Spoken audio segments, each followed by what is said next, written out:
sa Tayud, Consolacion, Cebu para matikman isang napakasarap na homemade lechon. Look at that, diba? Homemade yan na gagawin natin with all these ingredients. So, tatawagin natin ngayon si Tito Chris para maumpisahan na natin tong masarap na lechon. Hi po! Sure. So, ano nang ginawa natin? Okay, lalagyan natin siya ng bawang. Yan.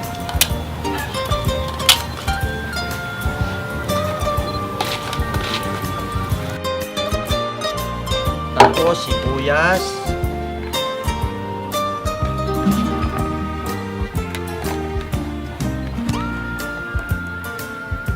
Yung siling mahaba, pansigang.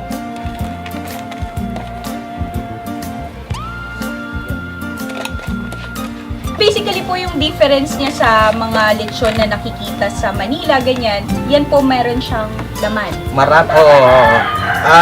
Lalagyan natin siya ng ricado kasi ang lechon sa Manila, wala siyang walang mga ricado. Ngayon, para gagawin natin spicy, lalagyan natin siya ng sili. Yan. Favorite namin yan. Yan.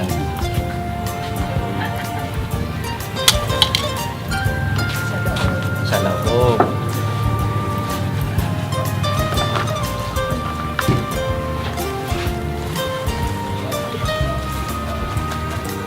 Tapos itong pineapple.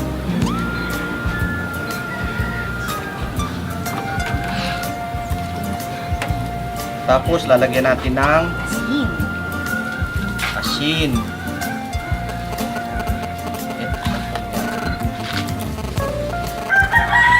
Ngayon pa lang, sarap na po. Posible ba yun? Pero mukha na siya talagang masarap.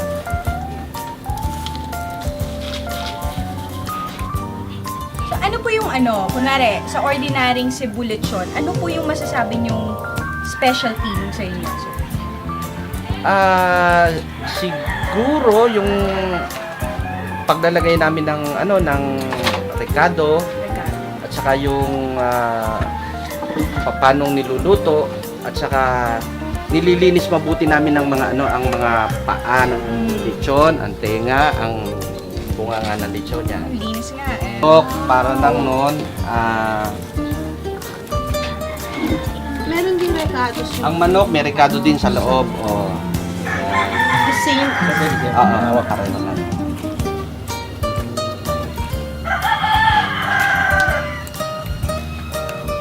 Yung paglalagay po ng manok sa loob, parang matagal ng practice yun or bago? Hindi naman kung gusto lang na kung may request, pwede lagyan. Pero hindi naman po naapektuhan yung lasa ng lechon. Mas sa manok. Manok po yung lasa ng manok. Itong manok ko wala lang pagbabago. Pero yung parang yung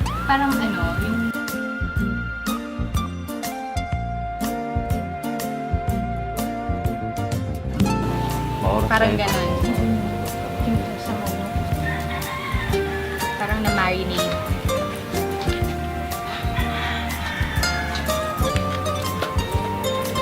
Importante, no? Marami talaga. Pati ito masarap kainin ito pagkain.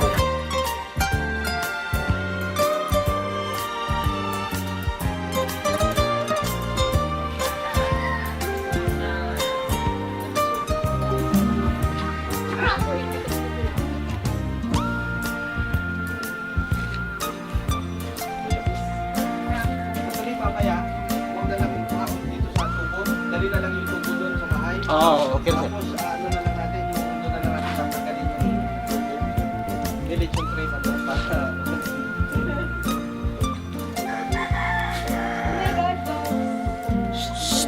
Okay.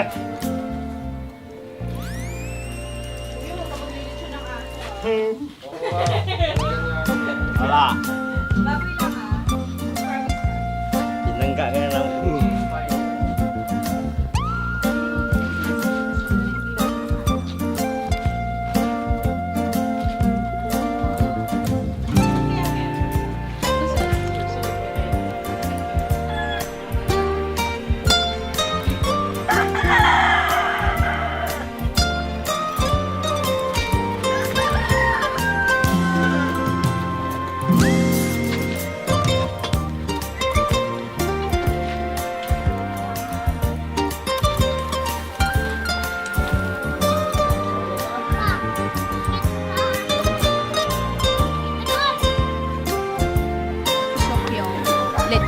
ba niluluto?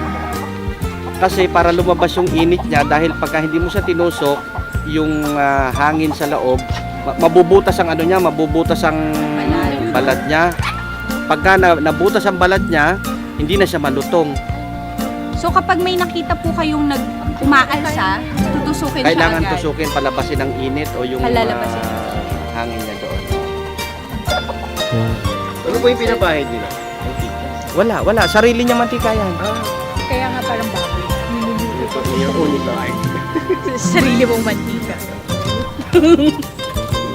Tapos pagka malapit na siyang maluto, medyo palalakasan na naman uli na konti para yung balat niya maluto. Even yung placement ng charcoal, may art. Everything has a science. Pumikit na siya, Philip, so hindi na natin makikita. Hindi na tayo masyado. Hindi na nila. Hindi, namaga. Gusto kong buksan ko ba?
So I think, Tito, malapit na siyang maluto, no? Oo, siguro mga 15 minutes, luto na yan. At ready na siyang kainin. Pulang-pula na. Ready nang kainin ang lechon. Pinapaano na lang siya ng konti, pinapainin para mas malambot ang laman, mas masarap kainin. Excited na ako, gutom na ako. Malapit Ay, na. pati yung Kaya manok lang ng niyan. konti. Luto na din. Oo, luto na rin yung manok niya sa loob. Parang naririnig ko na siya tumitilaok. Nagpapasave na siya. Luto Excited na na yan. ako dinner. Malambot na yung manok niyan. Kanin, ready na din. Yung puso. Ito yung kanina. Ayan. So, kumpleto na tayo. Ito may puso na. Ito kakainin natin mamaya. Bango! Puso. Ito ang usong kanin dito sa Cebu. Puso. Ito yun tayo. Puso.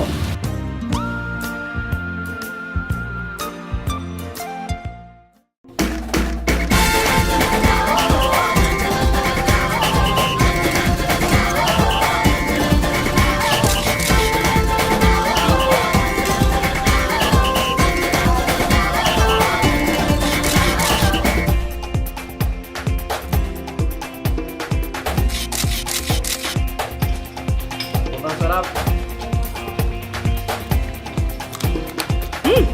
Grabe, ang crunchy, man. You want?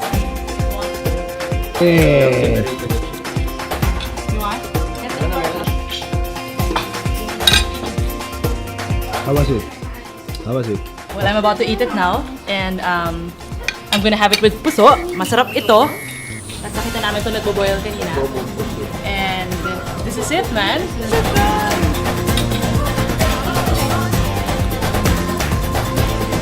Bilang kainin ko. Best.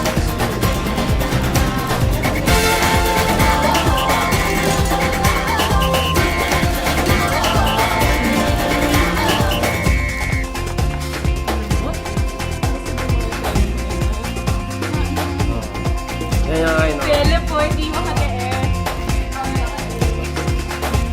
Kamusta? Sarap. Juicy. Coming from a carnivore. Sarap. Nga.